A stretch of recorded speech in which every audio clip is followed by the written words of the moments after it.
Tomás Lasnivat es ingeniero civil industrial con experiencia por más de 15 años en las áreas de administración y finanzas de multinacionales. Hace 3 años renunció a ese estilo de vida y se dedica 100% junto a su mujer Michelle a transmitir el mensaje de la regeneración a través de la sustentabilidad y la sostenibilidad por medio de Chile Huerta. En este taller nos mostrará las técnicas básicas para poder compostar en casa a través de los residuos orgánicos de la cocina y a su vez producir humus con el maravilloso proceso de las lombrices californianas. Gracias, Tomás, por tu elección de vida y espejarla con nosotros. Vamos a hacer una charla express de lo que es compostaje y vermicompostaje. Bueno, yo soy Tomás, tal como me presentó Diego, Tomás Lasnivat. Con Michelle, mi señora, tenemos un emprendimiento que se llama Chile Huerta, que hace 10 años estamos tratando de cambiar el switch, no solo a nosotros, sino que también a toda una comunidad, porque el planeta lo vamos a regenerar, pero entre todos, ¿ya?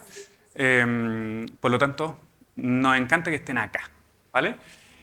Vamos a hablar de 2 técnicas hoy día, de lo que es el compostaje, que es un producto que se llama compost, y vamos a hablar de lo que es el vermicompostaje, que el producto se llama humus, ¿ya? Pero primero que todo, vamos a hacer una afirmación. En la naturaleza, la basura no existe, ¿ya? De hecho, en la naturaleza hay 3 cosas que no existen y que el ser humano ha creado a través de sus años, que es la pobreza, ¿cierto?, la basura, y la tercera se me olvidó,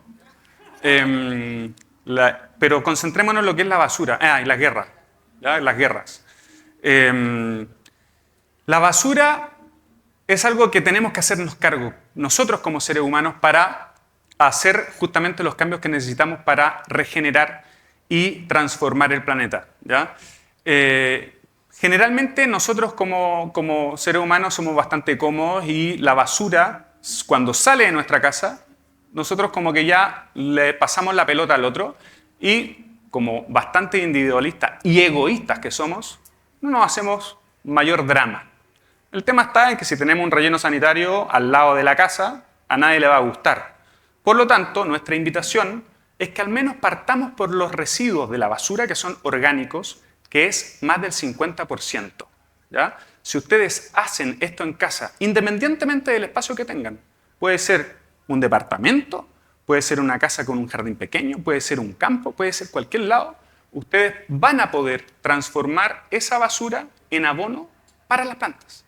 O sea, es gratuito, ¿ya? Vamos a aprovechar el recurso de la naturaleza que nos está entregando y que de repente por mucho tiempo fuimos inconscientes y no lo aprovechamos. Y vamos a hacer 2 cosas. Vamos a tener fertilizante para nuestras plantas y por otro lado vamos a evitar que se vaya justamente a un vertedero o a un relleno sanitario.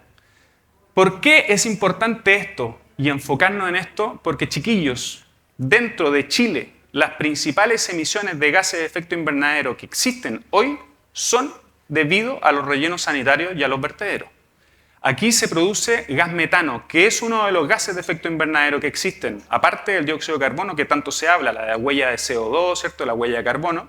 Bueno, el gas metano se produce en los rellenos sanitarios debido al proceso de descomposición de los residuos orgánicos que nosotros producimos y que los botamos allá. ¿Por qué pasa esto? Porque se ocurre un ambiente anaeróbico, que no existe oxígeno, donde vienen bacterias y empiezan a producir este gas metano que es absolutamente nocivo y que ya sabemos cómo está hoy día el planeta debido a esto, ¿no? Hay muchas otras causas que conducen a lo que es el cambio climático que estamos viviendo hoy en día, pero una de ellas es esto.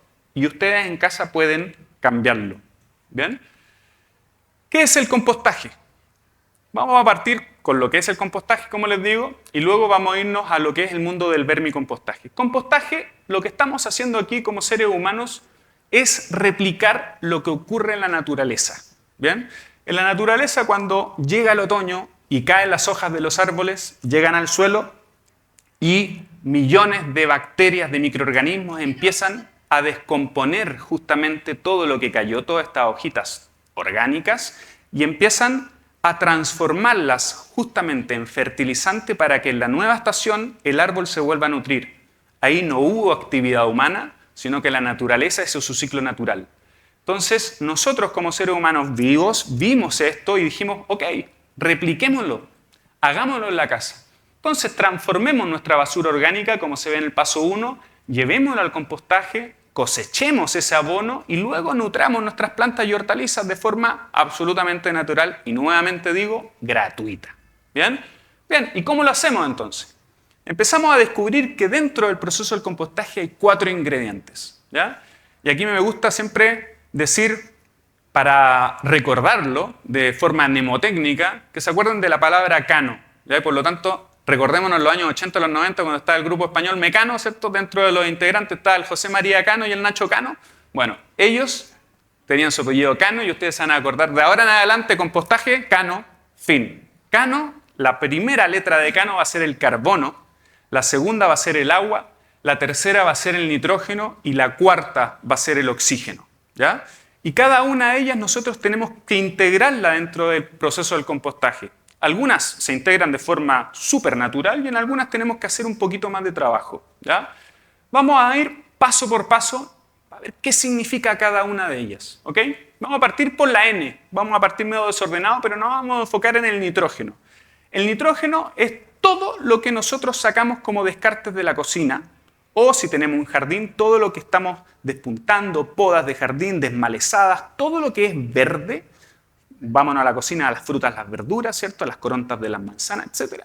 Todo eso va a estar rico en nitrógeno porque va a estar muy vivo. ¿Ya? Todo lo que está fresco, asimílenlo con eso. ¿Bien? Ese va a ser su ingrediente 1, la N de Cano, que nosotros vamos a llevar luego a una compostera. ¿Ya? Segundo, el carbono. El carbono es todo lo que es material medio seco, café. Y ahí yo les voy a explicar para qué sirve. ¿Bien?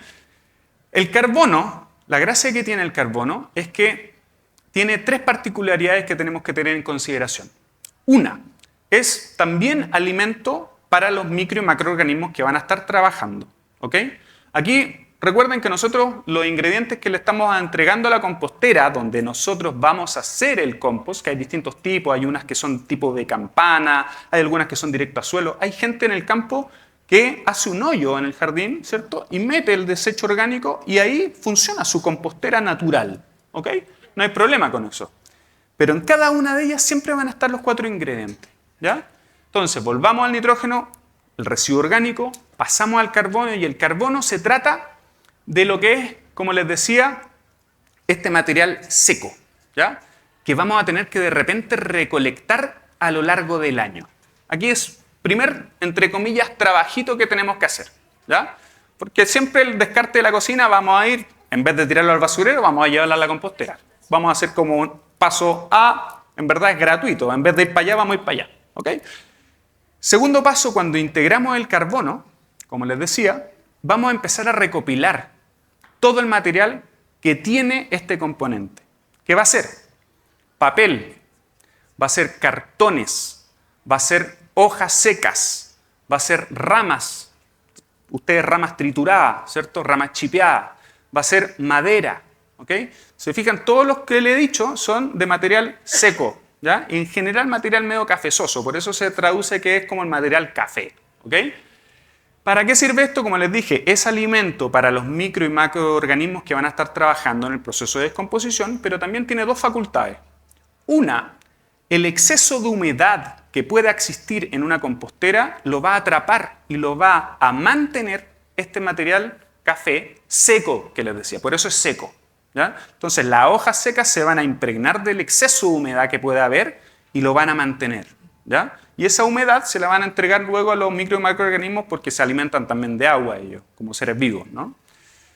Y luego, el otro componente importante es que estos materiales secos son sólidos en general y por lo tanto hacen que dentro de una compostera y dentro del lugar donde se va a producir el compost se hagan estas bolsas de aire, ¿ya? Y cuando yo hablo de aire, obviamente está integrado el cuarto componente, que es el oxígeno, que ese es clave.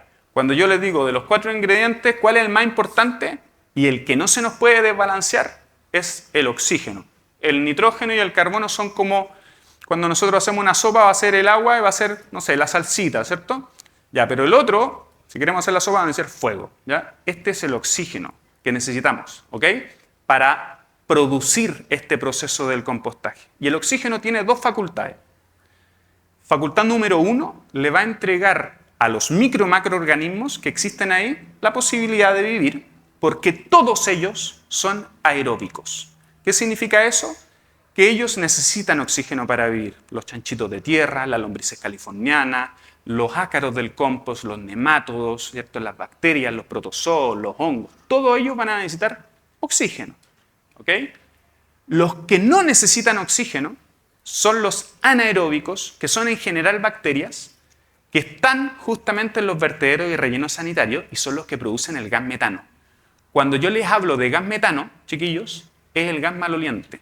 Por eso nosotros cuando pasamos por un lugar que está en un proceso de pudrición y decimos, oye, que está hediondo, es metano lo que estamos oliendo. Y eso quiere decir que no hay oxígeno ahí. Por lo tanto, para evitar de que salga este mal olor, lo único que tenemos que hacer es revolver, airear, oxigenar. ¿Ok? Y el mal olor en un ratito se va a disipar y no va a haber. Porque los anaeróbicos, que son las bacterias que les digo que producen ese gas, no van a poder vivir ahí, porque no pueden vivir con oxígeno, son incompatibles. ¿Ya? Entonces, esa es la única forma para que el compostaje esté siempre en balance. ¿Ok? Entonces, ya le hablé del nitrógeno, del carbono, y le hablé ahora de pasada del oxígeno. ¿Ya? Lo único que ustedes tienen que hacer es preocuparse de que exista este oxígeno ahí. Se van a preocupar cuando metan dentro de este compostera, ¿cierto? Este ingrediente segundo que les dije que es el carbono, van a integrarle oxígeno y de vez en cuando está bueno revolver. ¿Ya? Revolver no mezclando las capas. Y eso es clave. Cuando la gente me dice, Tomás, ¿sabes qué? Tengo un problema, tengo la compostera hace 8 meses y todavía no puedo cosechar. Bueno, el gran problema, chiquillos y chiquillas, es que no lo han hecho bien en el sentido de que han mezclado las capas de descomposición y los tiempos de descomposición. Y aquí pasó a... Las capas son que, por ejemplo, hace 2 meses atrás yo puse los residuos orgánicos de la cocina, los dejé en la compostera y en general yo armo pilas. Por lo tanto, lo que está más arriba va a ser lo más temprano, lo que puse hace una semana. Y lo más viejo va a estar abajo. Esos son capas, ¿cierto? Ahora, ¿qué ocurre? Es que viene la gente, mete una pala y cambia todo. Y saca la capa de abajo y la mete arriba y va moviendo todo, absolutamente mezclando, y mezcló el tallar incompleto. ¿Y qué ocurrió? Que perdimos la trazabilidad de tiempo. Y eso es clave. ¿Por qué? Porque el compostaje se demora al menos 90 días en producirse. No podemos acelerar. Si ustedes ven que en algún lado les ofrecen compost que en un mes, o hay algunas máquinas que dicen que en un día tienen compostaje, eso no es compost. ¿Ok? El compost es un alimento, como les digo, natural para las plantas que tiene nutrientes esenciales para que las plantas puedan sobrevivir: potasio, nitrógeno, calcio, fósforo, etc. Más de 13 sales minerales que las plantas necesitan, que ocurren y se producen después de 90 días. Por lo tanto, todo eso antes de 90 días es un proceso acelerado dentro de nuestro concepto de ser humano, que queremos todo para ayer. Por lo tanto, lo único que estamos haciendo ahí es deshidratar. ¿Ya? Le estamos sacando el agua, parece tierra, parece molido. Esto es compost. Eso no es compost. No hay nada de nutriente. ¿Ya? Tenemos que esperarlos justamente los 3 meses al menos. ¿Ya? Entonces, como te digo, clave no cambiar y no mezclar las capas, no mezclar los tiempos de maduración, siempre tenerlos bien monitoreados. Y por lo tanto, para mover y para inyectar el oxígeno, lo único que ustedes hacen, si tienen una compostera tipo campana, que son las típicas, puede ser un cajón, etc., cuando están haciendo estas pilas de compost, metan un fierro, una varilla, un coligüe hasta el fondo y lo mueven como si estuviesen revolviendo una sopa, ¿cierto? O un caldero. Ahí están inyectando oxígeno a todas las capas y no están removiendo justamente todo lo que está procesándose. ¿Bien? Esa es tip clave, y aquí quiero que directamente al inconsciente consciente para que de ahora en adelante lo hagan bien. ¿Ya? Y por último, el agua. ¿Ya? El agua, como les dije antes, clave para la nutrición de la vida y de los micro y macroorganismos que van a estar trabajando ahí.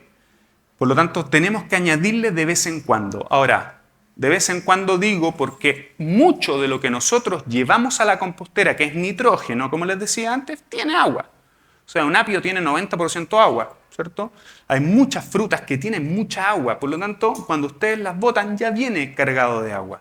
Entonces, ¿cómo identificar si esto está bien con el nivel de agua? Mírenlo, solo mírenlo. Usen ese sentido de la visión y vean si está húmedo.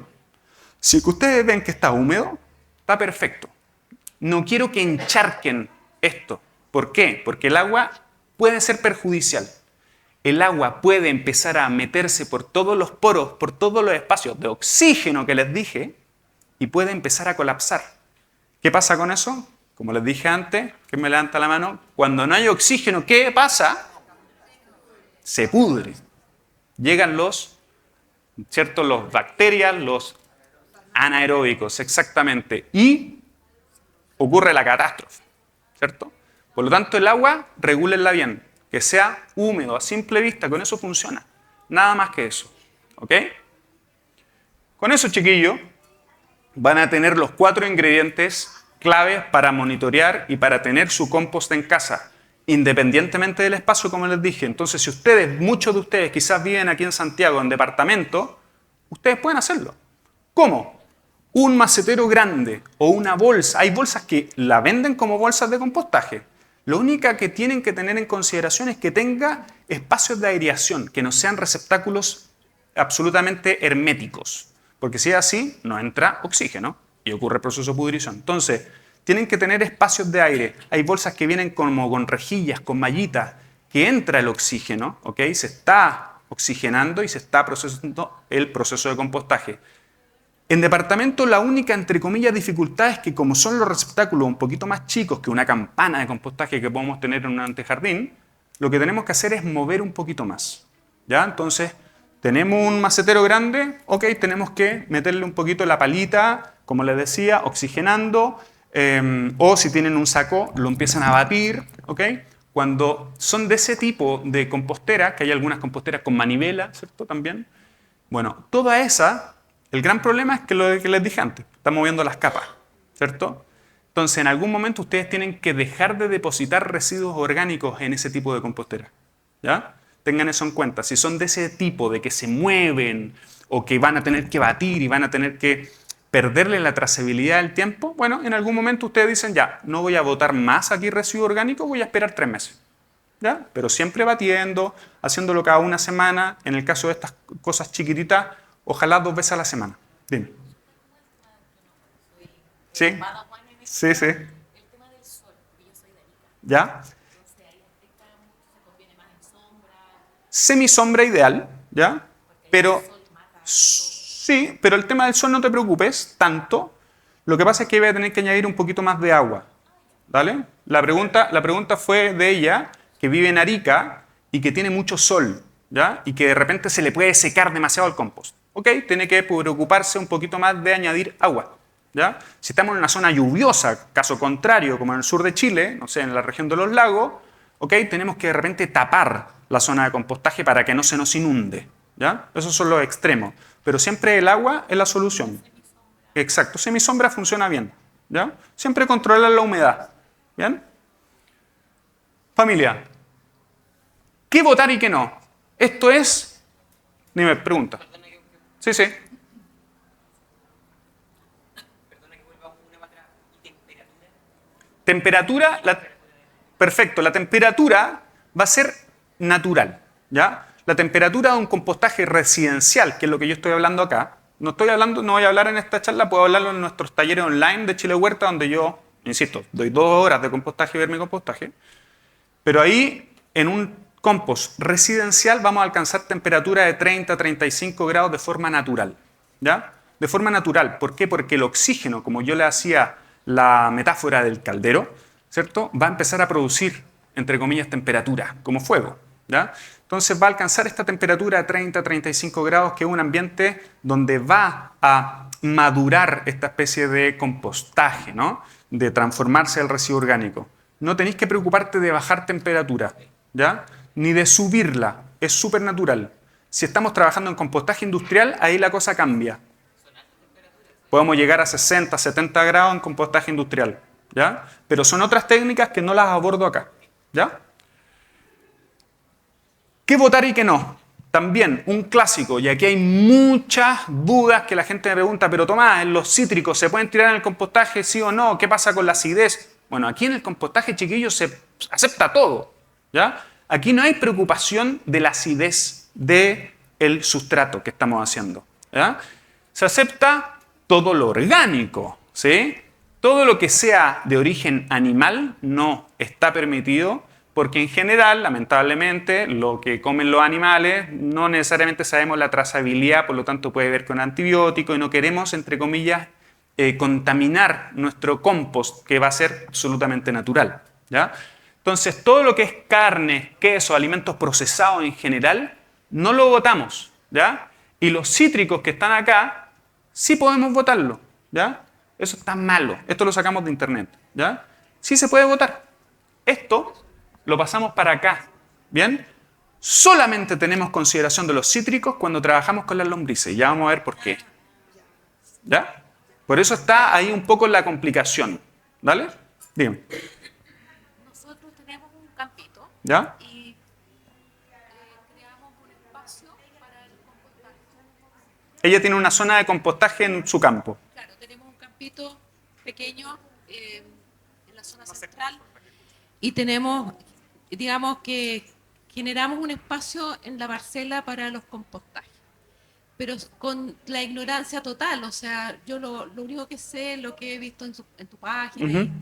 Entonces no sé si el espacio tiene que estar delimitado, qué profundidad tiene que tener, y me salta la duda de, porque intuitivamente no hemos votado tampoco nada de lo que dice ahí no votar, no lo hemos hecho. Ujú. Pero sí hemos votado de pronto naranjas que están como en descomposición, Con hongo. con hongo. Entonces, Hongo es natural, así que no te preocupes. Ya, ¿Ya? ya. En términos de tamaño, el término de tamaño también de ahí depende de cada persona. Lo importante es que ojalá esté contacto directo con la tierra, que en tu caso me imagino que es así. Sí, directo con la tierra y de repente llegan animalitos, zorros, no sé, y se roban algunas cositas. Normal también, ¿ya? Es normal. De hecho, mucha gente pregunta de los ratones. Normal. Es normal. Los ratones conviven con nosotros. Ayer se acercó una persona y me decía, no, yo no tengo ratón en la casa. Y le dije, en verdad sí tenés, lo que pasa es que no los ves, que es distinto. El ratón te tiene más miedo a ti, ¿cierto? Por lo tanto, ustedes, si tienen una compostera, mira, el ratón va a llegar de alguna u otra forma, ¿cierto? Son súper pillos, se meten por abajo. Entonces, háganse, entre comillas, amigos del ratón. Si quieren, no lo ven. Y para no verlo, hagan ruido. Ustedes, cuando se acercan, vayan aplaudiendo y el ratón, al primer sentido, se va a ir, ¿ya? Así que despreocúpense de eso, ¿no? Es muy difícil que encuentren ratones. Ustedes abran una compostera y encuentren ratones ahí. ¡Ah! No, serían ahí unos ratones que están desesperados de comida, ¿ya? Si ustedes hacen ruido, el ratón se va a ir, ¿ya? Así que no se preocupen.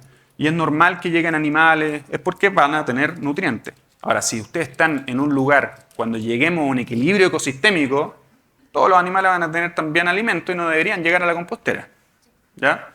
Entonces, de hecho, nosotros con la Michelle, cuando tenemos nuestra huerta, bueno, de repente llegan ratones a la huerta, ¿cierto? Se comen, se comieron unos plantines de lechuga, bueno, lo protegemos y nosotros decimos, bueno, es parte del ecosistema, nosotros no vamos a tampoco intervenir acá. Nosotros, en verdad, somos seres humanos, estamos interviniendo, no el ratón. ¿Ah? Conejo, otro tema. Bueno, la Michelle ahí mañana le preguntan, la Michelle mañana aquí a las 5 creo que tiene el taller de huerta, ¿ya? Esto es como resumen general. Esto se los pongo también de forma explícita porque si ustedes van a libros, que libros de compostaje hay, ¿ya? Y libros de vermicompostaje también hay pocos en español, lamentablemente, pero nosotros en Chile Huerta traemos uno de español de la fertilidad de la tierra, que es la editorial, que es especializado en compostaje y vermicompostaje. Y en general los libros o la documentación que sale en Internet siempre hablan de las capas, ¿ya? Material café, material verde, material café, el carbono que yo les decía, ¿cierto? Material verde, que es el nitrógeno, material café. Y hacen como lasaña, ¿ya? Ya, para mí es más el problema que la solución eso, ¿ok? Lo que yo les propongo y que resulta es que ustedes cuando vayan con su contenedor de residuo orgánico de la cocina, ¿cierto? Que de ahora en adelante ninguno más va a tener un basurero donde bota todo, ¿ya? Vamos a tener un residuo orgánico, contenedor de residuo orgánico, van a llevarlo a la compostera. Bueno, ese contenedor va a tener un volumen. Ustedes van a la compostera, lo depositan ahí y ese mismo volumen que llevaron, ustedes sacan de donde acumularon el residuo de carbono, ¿cierto? Como les vuelvo a repetir, cartón picado, bandeja de huevo, papel de diario, todo lo que sea material seco, ¿ya? Ramas, hojas, etc. Ustedes sacan el mismo volumen y lo meten ahí. Fin. ¿Ya? No hacer la torta ni la lasaña, eso para mí es complejizar una cosa simple. ¿Ya? Puede ser papel, papel de servilleta, puede ser papel de envoltorio, nada que tenga plástico. Si le sale un corchete da lo mismo. Ya el corchete, aunque sea metal, se va a oxidar y en un par de años o menos ya también se composta, entre comillas. ¿Ya? Así que no se preocupen. Pasemos al vermicompostaje. ¿Ya? Vermicompostaje, para que ustedes sepan, y muy populares, son las lombrices californianas. ¿Cierto? Las lombrices californianas hermosas que nos ayudan tanto en el proceso de la descomposición. Pero no solo las lombrices californianas son las que se llevan la piocha de ser la buena onda, ¿ya? Es la familia de ellas. Lo que pasa es que ellas son la Usain Bolt de las lombrices, ¿ya? Entonces son las que trabajan de forma acelerada y rápida, como a quien le gusta, al ser humano, ¿ya? Entonces, para nosotros son amigas porque trabajan rápido. Ok, la familia de ellas se llama epigeas, ¿ya? Y son todas las lombrices que viven entre 0 y 20 centímetros de profundidad. Por lo tanto, si ustedes escarban en una plaza, en su antejardín, en un lugar con sombra, porque no les gusta la luz, son fotofóbicas, y les gusta un ambiente que sea, ojalá, tranquilito y húmedo, ustedes escarban 20 centímetros, que es el tamaño de una cuarta, y si encuentran una lombriz ahí, esa lombriz, rescátenla y se la llevan a la vermicompostera. No tienen que comprar núcleo de lombrices. Si ustedes tienen lombrices en su casa, úsenlas para trabajar en el vermicompostaje. Ellas van a estar felices porque van a darle a usted alimento gratuito, ¿ya? Así que ellas van a trabajar haciendo lo que hacen en la tierra, transformar el residuo orgánico en humus, ¿ya? Entonces, lombrices que ustedes encuentren en 0 ras de suelo y 20 centímetros de profundidad, lombriz epigea, sirve para el compostaje porque es familia de la californiana, ¿ya? Ahora, ¿cuál es la gracia de las californianas? Como les digo, ok, son rápidas. Bien, ellas nacen de un cocón que se llama, que este es el huevito de la lombriz, ¿cierto? Al cabo de 21 días va a ser el nacimiento, van a nacer entre 2 a 4 lombrices por cocón, y luego al cabo de 3 meses van a llegar al estado adulto donde les sale esta protuberancia, ¿ya? Esa protuberancia es esencial porque yo quiero que ustedes, de ahora en adelante, si hacen vermicompostaje, monitoreen a su lombriz.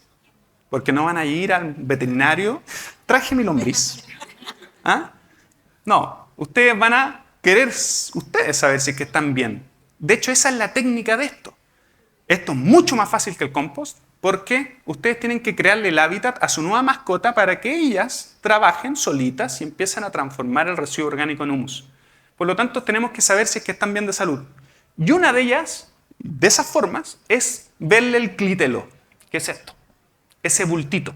Al cabo de 3 meses, la lombriz, cuando está en estado adulto, le sale esta protuberancia que se llama clitelo, ¿ya?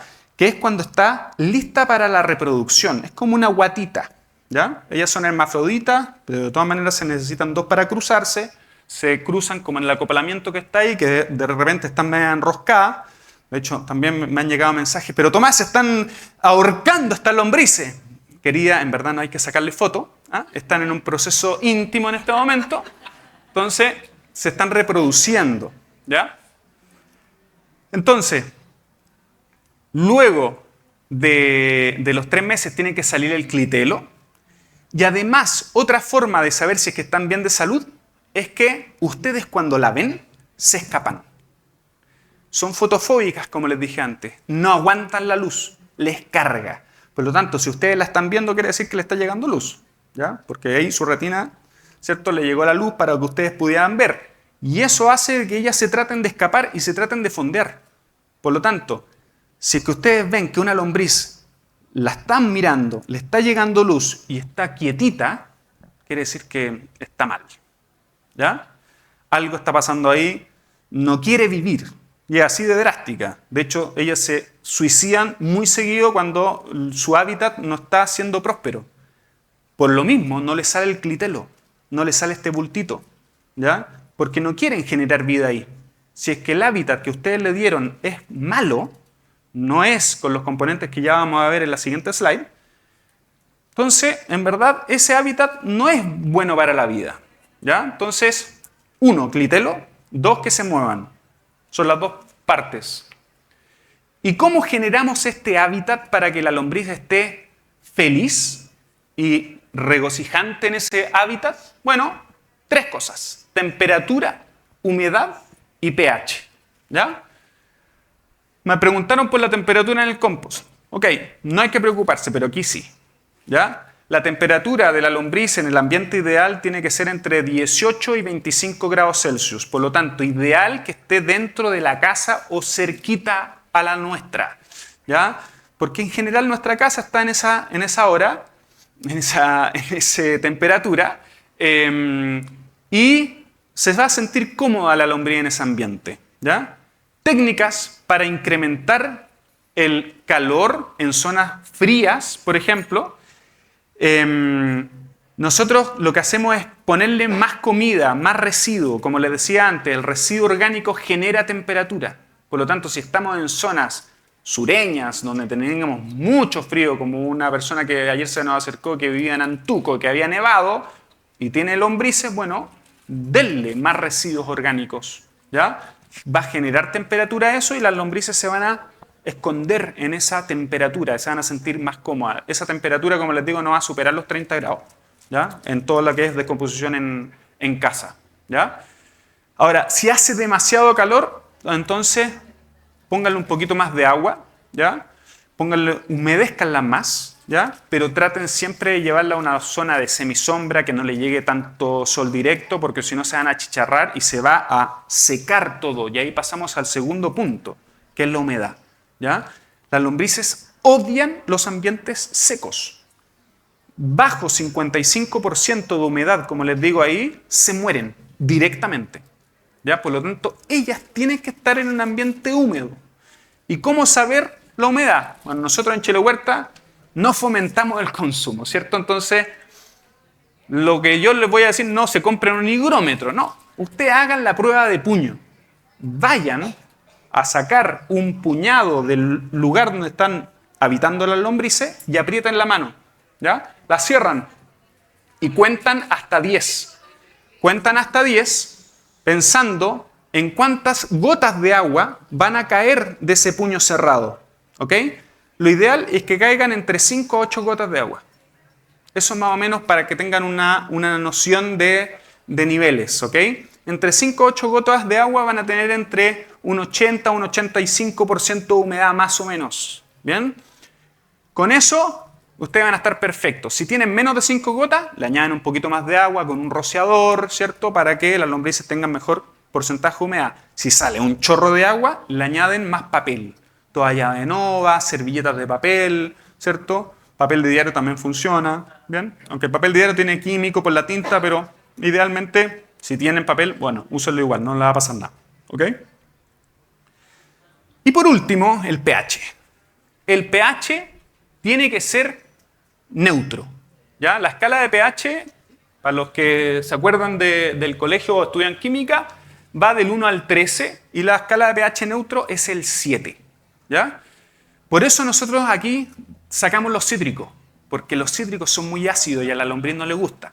Entonces, aquí sí, recuerden, todo lo que no puede ir a la vermicompostera tiene que ser neutro, ¿cierto? Por lo tanto, todo lo ácido lo dejan fuera. ¿Qué es? Cítricos, tomate, la cebolla, el cebollín, todos los derivados de la cebolla, ajo, puerro, chalota, el café, el café es súper ácido. ¿Ya? Entonces, por ejemplo, la borra del café cuando se hace en su cafetera, no la pongan en la vermicompostera, pero sí en la compostera. Por eso son tan complementarios ambos. ¿Ya? Y luego, ¿cómo medimos pH? Bueno, también hay medidores de pH, pero yo les voy a enseñar la prueba del repollo morado, que también para que lo hagan en casa. El repollo morado tiene altos componentes de reactivos de pH, reactivos de alcalinidad o reactivos de acidez. ¿Ya? Entonces, ustedes ponen dentro de una olla este repollo morado que se van a cocer, luego el repollo morado se lo comen y esa agua va a quedar media de tono morado, ¿cierto? Entonces, ustedes lo vierten en un jarro, ¿ya? Todo ese líquido lo dejan enfriar y luego lo vierten en un vasito y van a tener dos miradas, ¿cierto? La del jarro y la del vaso. Y luego van a sacar un poquito del humus de donde están viviendo las lombrices, porque las lombrices todo en este tiempo están haciendo su humus, que al final es pasar, su aparato digestivo tiene bacterias, todo lo que comen lo van a hacer caca, como dijo el Diego, y ese es el humus, es así de simple. ¿Ya? Todo eso ustedes lo llevan a donde está este vasito, ¿cierto? Con agua de repollo morado y van a dejar que decante todas las partículas sólidas. Por lo tanto, es recomendable hacerlo en la noche y verlo en la mañana. Ver los colores, ¿no? El color del jarro, el color del vaso. Y compárenlo. Tienen que estar iguales. Eso quiere decir que el pH está neutro. ¿Ya? El color del jarro, color del vaso a la mañana siguiente. Si está de un color rojo lo que está en el vaso, quiere decir que el pH está ácido. ¿Ya? Por lo tanto, ¿ustedes qué hacen para neutralizar un pH ácido? Ustedes lo que tienen que hacer ahí es añadir calcio. ¿Quién me dice qué alimento tiene calcio? Perfecto. Todo un 7 aprobado. Cáscara de huevo molida, se la ponen a la vermicompostera y el calcio neutraliza todo lo que es ácido. Dato. Aquí me salgo, me quedan 5 minutos, pero dato. Por eso en el sur de Chile la tierra es más ácida, porque llueve mucho. La humedad le encanta a la lombriz, por lo tanto siempre va a estar mojado. Lo que pasa ahí, el átomo de hidrógeno, el hidrógeno en sí, el ión, empieza a desplazar todo lo que es calcio dentro del suelo. Y el calcio es justamente lo que neutraliza los suelos en términos de pH. Por lo tanto, si ustedes van a medir los pH en el sur de Chile, es debido a que el agua empezó a desplazar el calcio que está en el suelo. Y por eso se acidifica. Por lo tanto, si ustedes se traen una hortensia azul, hermosa, al suelo neutro de Santiago, no va a ser azul. Es la misma hortensia, pero no va a ser azul porque el azul se lo está dando la acidez del suelo. Dato rosa que después la Michelle se lo va a explicar mañana. Se le digo una tarea. Bueno, ¿y qué pasa si fue alcalino? Se va a tender a tornar el agua media color azul. ¿Ya? Y ahí lo que hacemos es, ahí recurrimos al café. Acidificamos entonces justamente el sustrato y le dije el café y el huevo porque van a ser nuestros dos SOS. Podemos almacenar café, la borra del café la dejamos secar y la dejamos almacenada en un frasco o las cáscaras de huevo la dejamos secar nuevamente y la dejamos almacenar en un frasco. Entonces siempre podemos disponer de ello y aplicarlo si es que se nos desbalanceó el pH. ¿Ya? Y eso es lo general que ocurre. La humedad y la temperatura son fáciles de controlar, pero el pH, como les dije, tiende a acidificarse porque va a estar húmedo. ¿Ya? Entonces, siempre de vez en cuando añaden la cáscara de huevo. Una vez al mes, pónganle un poquito de cáscara de huevo y con eso va a neutralizar el pH. ¿Ok? Compost versus humus, entonces, súper fácil. Compost es la base de la fertilización. Ustedes hacen una cama de cultivo, le agregan compost. Ustedes trasplantan un árbol, le agregan compost. Siempre compost. Eso es lo que necesita la tierra. Nada más. Si ustedes quieren fertilizar, le agregan humus. Y la fertilización se hace de vez en cuando. ¿Ya? El humus, como les digo, es 5 veces más poderoso que el compost. Por lo tanto, si ustedes ponen un macetero lleno de humus y trasplantan un árbol ahí, el árbol se va a quemar. Es como si ustedes se alimentaran solamente de suplementos alimenticios y no tuviesen una balance dentro de su alimentación. Ocurre lo mismo acá. El compost es alimento balanceado. El humus son shot de energía, shot de vitamina. Por lo tanto, Vámonos a un tomate, que ahora son la temporada de tomate, empezó, ¿cierto? Aquí en Chile Huerta estamos felices porque empezó la temporada de tomate, ¿ya? Y a mí me dicen tomate, ¿cierto? Entonces, empiezo la temporada de tomate y bueno, tenemos que tener nuestro fertilizante de humus porque la planta de tomate es muy exigente. En general, todas las plantas de frutos son muy exigentes de la tierra. Entonces, van a agotar todos los nutrientes que tienen en el compost de forma muy rápida. Entonces, ahí le damos fertilizante de humus cada 15 días, ojalá. Temporada primavera-verano, exigente en hortalizas de fruto, ideal cada 15 días. Fertilizar. En temporada otoño-invierno, que no es tan exigente, fertilicen cada un mes. Una huerta. En árboles se fertiliza cada 3 meses, más o menos. ¿Ya? Pero fíjense, son dos técnicas distintas, productos complementarios a la vez, ¿cierto? Que se pueden hacer, como les digo, tanto en casa como en el departamento. ¿Ya? Por último, reflexión final. Dime. ¿Sí? Normal. Baratas. Sí. Tiene él problemas con los insectos. Tiene hormigas, baratas, moscas. Ya. Araña normal.